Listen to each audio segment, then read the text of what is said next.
para entender um pouco mais sobre o que é que os stakeholders querem que o sistema faça, é interessante a gente quebrar essa pergunta em duas. Então a primeira é: que funcionalidades eles querem do sistema? Isso é o que a gente chama os requisitos funcionais, tem a ver com as operações que serão fornecidas pelo sistema, né? Eu quero que o sistema calcule a média, eu quero que o sistema cadastre meus alunos, eu quero que o sistema importe notas de uma planilha, certo? São as funcionalidades que o sistema vai oferecer, isso é o que a gente chama requisitos funcionais. Mas além dessa primeira pergunta aí, né, a gente deve fazer uma outra. Que fatores de qualidade e que outras restrições os stakeholders querem que sejam satisfeitas pelo sistema? Isso daí são os requisitos não funcionais. Então, se você tem uma funcionalidade de importação de planilha, por exemplo, aí a essa funcionalidade você deve ter alguns fatores de qualidade associados. Então, por exemplo, essa importação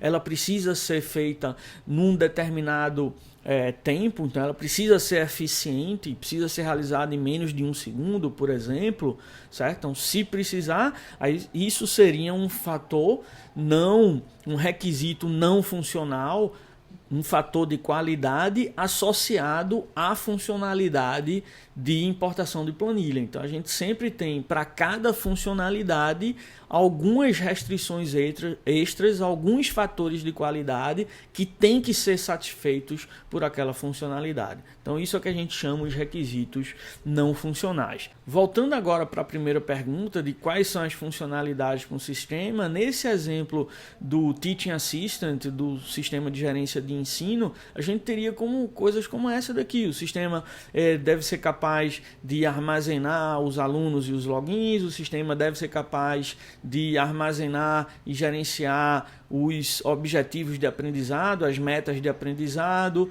né? O sistema deve ser capaz de, para cada meta dessa, por exemplo, a meta de implementar testes com qualidade. Então a gente associa um conceito, MA, MPA, humana, dizendo que a meta foi atingida, a meta parcialmente atingida, meta ainda não atingida, certo? Então essas são funcionalidades que o sistema tem que atender para esse exemplo específico, né? Se a gente for elaborar em cima dessas funcionalidades, quais são os fatores de qualidade e outras restrições que tem que ser atendida para aquilo dali, né? Quais são os requisitos não funcionais? Não tem a ver com a funcionalidade em si, mas com que características, que fatores de qualidade aquela funcionalidade tem que ser oferecida. Então aqui no caso, por exemplo, seria segurança. Então no caso, esse fator de qualidade segurança, a gente quer que ele seja observado nesse sistema, que o aluno não pode alterar a sua própria nota. Seria extremamente arriscado isso daí para o professor.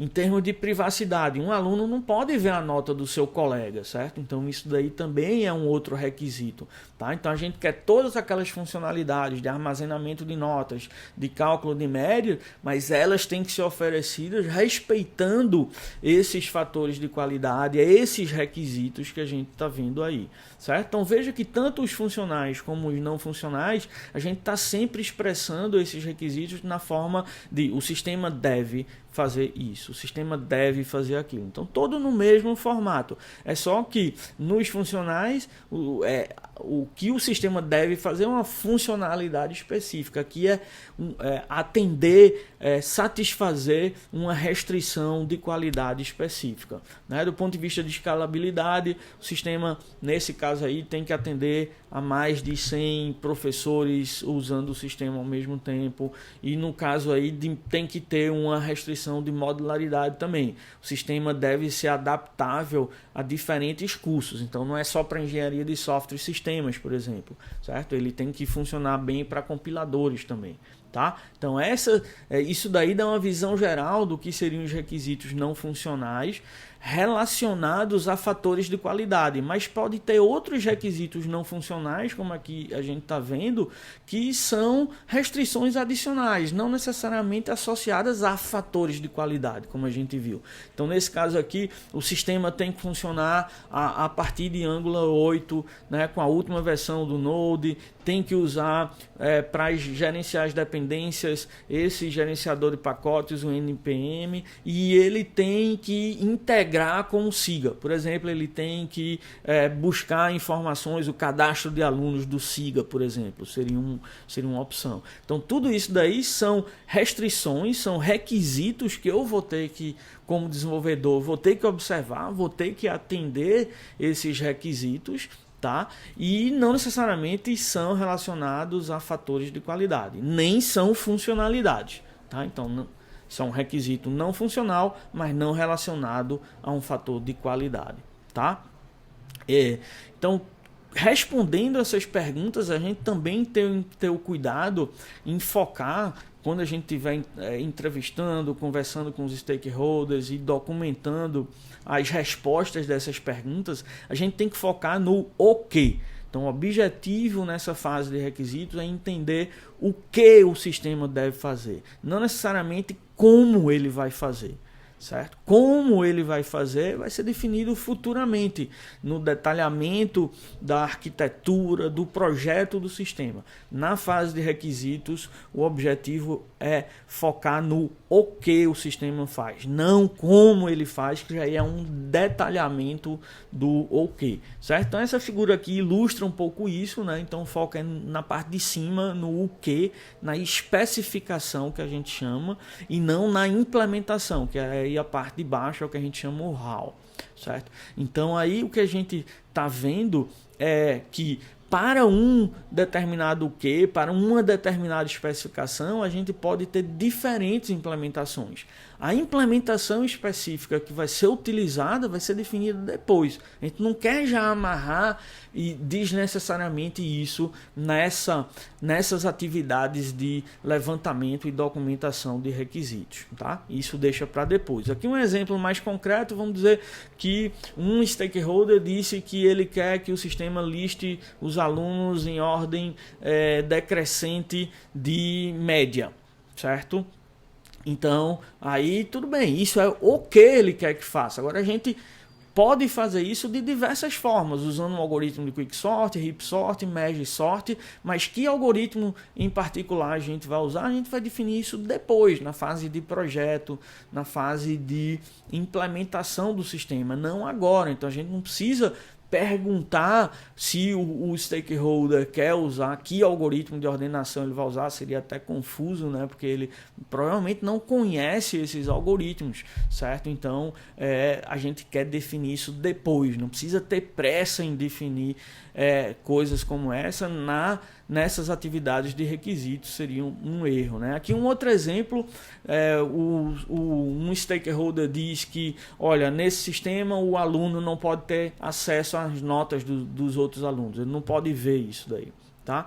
Então isso é o que ele solicita, é o que. Agora, como é que a gente pode garantir isso? Aí vai depender, a gente pode usar algum processo, né, algum algoritmo de criptografia para criptografar as informações, a gente pode ir por um caminho mais de controle de acesso, em que determinadas funcionalidades da aplicação só são acessadas por professores, por usuários com características específicas, credenciais específicas, ou a gente pode ir até para um caminho onde a gente tem duas interfaces gráficas para o sistema, dois clientes, dois subsistemas diferentes, um para aluno e outro só para professor. Então são formas diferentes de garantir a mesma coisa. A gente não quer definir isso nessas atividades de requisitos, certo? A gente quer focar no o que, não no como. Tá? Mas é importante observar que essa noção de o que e o como, ela é de certa forma relativa. Tá? Então o que a gente está querendo dizer com foco no que, não no como, é só para você não ter um detalhamento prematuro, uma definição prematura de algumas decisões que precisam ser feitas. Tá? Então não precisa fazer isso na fase de requisitos, mas se o stakeholder vem com essa necessidade, então você pode fazer. Então aqui nesse mesmo exemplo, o requisito principal é o aluno não pode acessar as notas dos outros alunos, tá? Mas o stakeholder já pode dizer que por uma questão de legislação, por exemplo, do Conselho de Educação, alguma coisa do tipo, ele tem que criptografar as informações. Então, se ele já vem com isso daí, tudo bem, a gente capta essa informação, então a gente está vendo aí o que é não permitir acesso indevido, né? E o como já foi dado aí pelo stakeholder, mas esse como vira um outro o que, apenas um detalhamento do primeiro. Então esse criptografia não deixa de ser um detalhamento de o aluno não pode acessar as notas do outro, mas ele ainda é uma abstração que é detalhada, por exemplo, por algoritmos específicos que eu venho usar. Então, pode ser que eu possa implementar essa criptografia usando um SHA-1 ou SHA-2, que são variações de algoritmos e de técnicas de criptografar, certo? Então é só para registrar esse detalhamento. Mesmo esse algoritmo SHA-1, SHA-2, então vamos dizer que a legislação e que o stakeholder sabe isso, exige que seja SHA-2.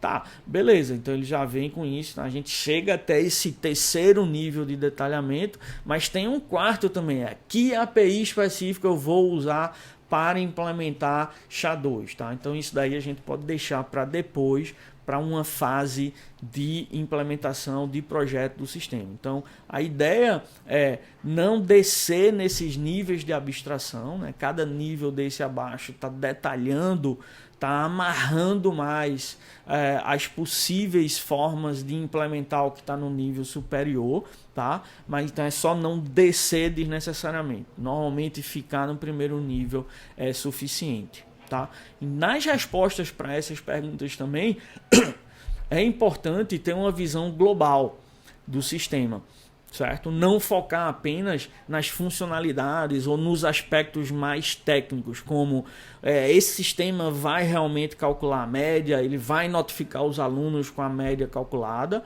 beleza, é importante focar nisso, que é o aspecto técnico, né? Como é que o sistema vai resolver problemas, vai automatizar processos que já são realizados por pessoas técnicas da organização, mas é importante também levar em consideração o aspecto gerencial, né? Como é que esse sistema, essas funcionalidades que ele vai oferecer, elas vão satisfazer, por exemplo, as regras da UFPE para notificar as notas, certo? Então, por exemplo, a gente não pode mandar um e-mail tipo para a lista de alunos, a gente tem que mandar um e-mail individual para o aluno, certo? Então, levar em consideração não só o aspecto técnico, mas o gerencial também. E o operacional também, certo? Então, quem é que vai colocar esse sistema no ar? No SIM, por exemplo, o suporte tem a infraestrutura adequada para colocar esse sistema no ar, operar esse sistema, monitorar esse sistema e recolocar ele no ar se houver algum problema, tá? Então eu tenho que entender também quais são as exigências que eu vou fazer nessa equipe de operação, tá? E quais são as necessidades que eu tenho. Também um aspecto social. Então, será que com essa funcionalidade, por exemplo, de notificar o aluno toda vez que chega uma nota nova, será que a gente vai deixar os alunos estressados com isso? Então, a gente tem que entender como é que esse sistema, como é que esse aspecto técnico aí impacta no social também.